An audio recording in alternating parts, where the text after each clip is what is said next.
Vamos a resolver ahora algunos casos especiales que se resuelven con los mismos recursos, solo que utilizados de una forma que no es la rutinaria y por eso puede no ocurrírsenos si no lo vimos alguna vez. Primer caso, tramos de circuito.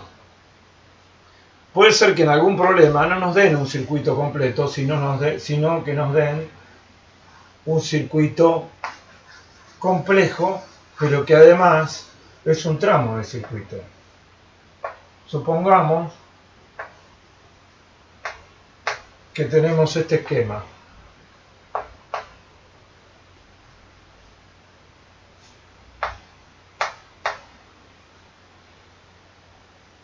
Nos dicen que tenemos un tramo de circuito al que entra una corriente y del que sale una corriente. Y nos piden que resolvamos cosas. Bueno, el problema puede ser más complejo o más sencillo de acuerdo a que haya de dato y que haya de incógnita aquí dentro, para lo cual tendremos que usar los recursos que vimos en los bloques anteriores. Pero independientemente de la complejidad que tenga lo que hay acá dentro, que por esa razón no lo especifico, hay algo que sabemos en la primera, o que deberíamos darnos cuenta que sabemos en la primera mirada. Si I igual I sub 0 es un dato del problema, entonces acá I es igual a I sub 0. Inmediatamente. ¿Por qué? Porque la ley de nodos de Kirchhoff es una expresión del principio de conservación de la carga que, como dijimos, se puede aplicar a cualquier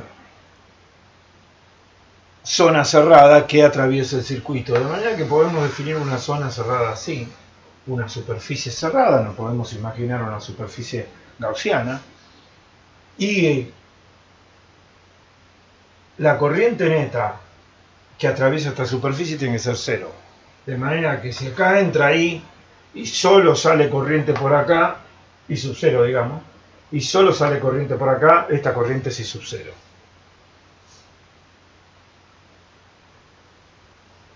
Recurso que nos debe quedar de ver este caso es tener presente que a veces la ley de nodos conviene aplicarla de esta forma a una zona que no es estrictamente un nodo como este o como este. Bien. Segundo caso.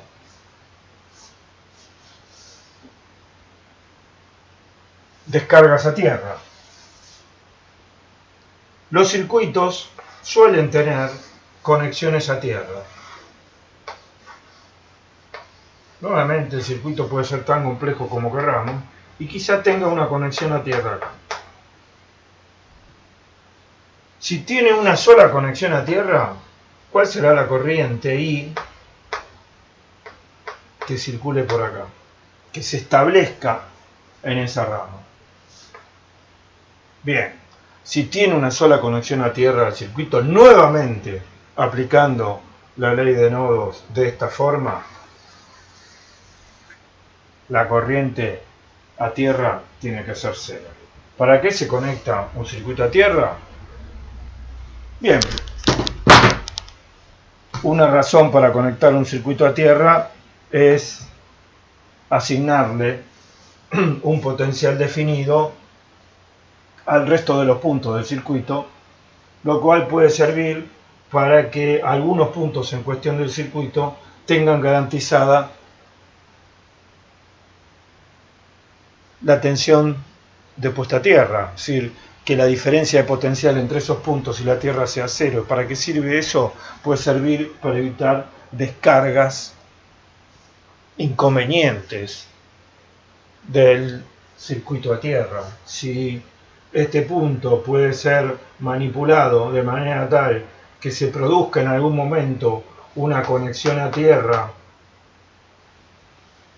no esperada, y bueno, en ese caso por acá puede circular corriente. Si conectamos un punto a tierra y este resulta ser, por la naturaleza del circuito, un punto que tiene el mismo potencial, le estaremos quitando el riesgo de una descarga no conveniente a este punto. Con lo cual, vamos al caso siguiente. ¿Qué pasa si tenemos dos descargas a tierra? Si tenemos dos descargas a tierra y llegamos a tener el dato de la corriente en una de ellas, estamos de nuevo en este caso. La corriente acá es I sub 0. Y si tenemos tres conexiones a tierra, y bueno, tenemos un nodo grande, que es el circuito. Y fíjense que en esta superficie la sumatoria de estas tres corrientes tiene que ser igual a 0. Es la ecuación de nodos aplicada a un nodo que en realidad es una zona cerrada del espacio.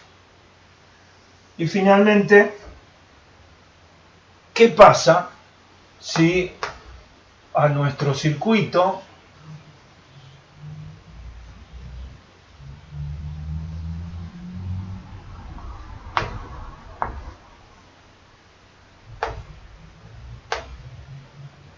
cualquiera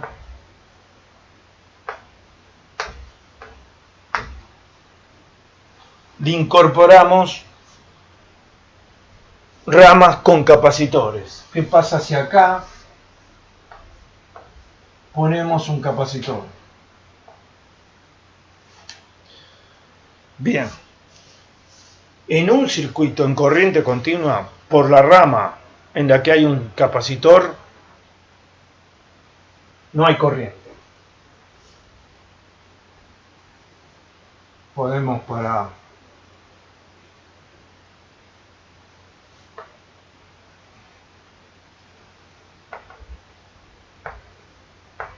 darle un aspecto, solo un aspecto más complejo al problema, incluir una resistencia en la rama del capacitor. Por más que haya una resistencia, si hay un capacitor, por esta rama no hay corriente, porque la corriente no puede atravesar las placas del capacitor en régimen permanente, en corriente continua.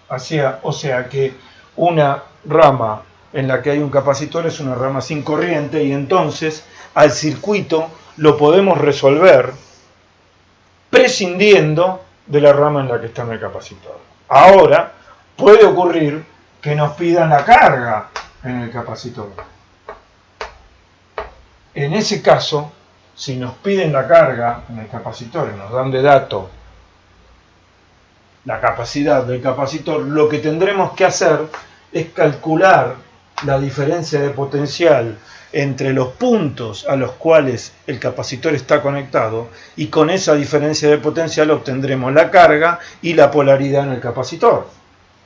¿Cómo calculamos entonces la diferencia de potencial entre dos puntos cualesquiera de un circuito? Bien, circulamos desde un punto hacia el otro y sumamos las caídas de potencial. Así, en este caso,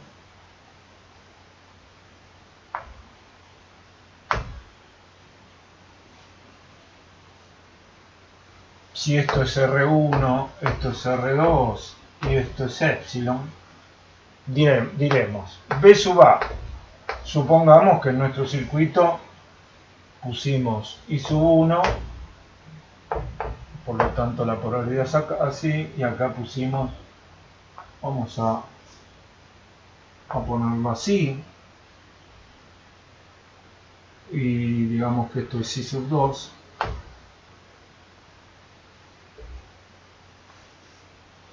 Salimos de B sub A y decimos B sub A menos I sub 1 por R1 más I sub 2 por R2, porque estoy atravesando la resistencia en sentido contrario a la corriente que supuse,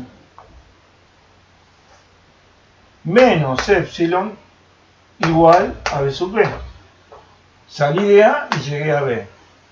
Escribo la ecuación así y despejo B sub A menos B sub B de esta ecuación, que La única incógnita que tendrá será la diferencia de potencial, porque el circuito ya lo habré resuelto y por lo tanto tendré los valores para I1 y I2. Obtenida la diferencia de potencial entre esos dos puntos, puedo calcular la diferencia del potencial,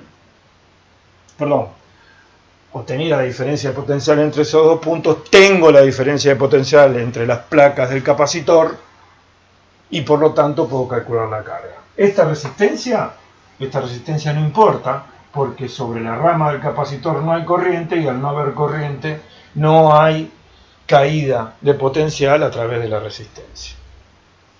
Estos son algunos casos especiales que queríamos mencionar para tener recursos adicionales en la solución de circuitos de corriente continua.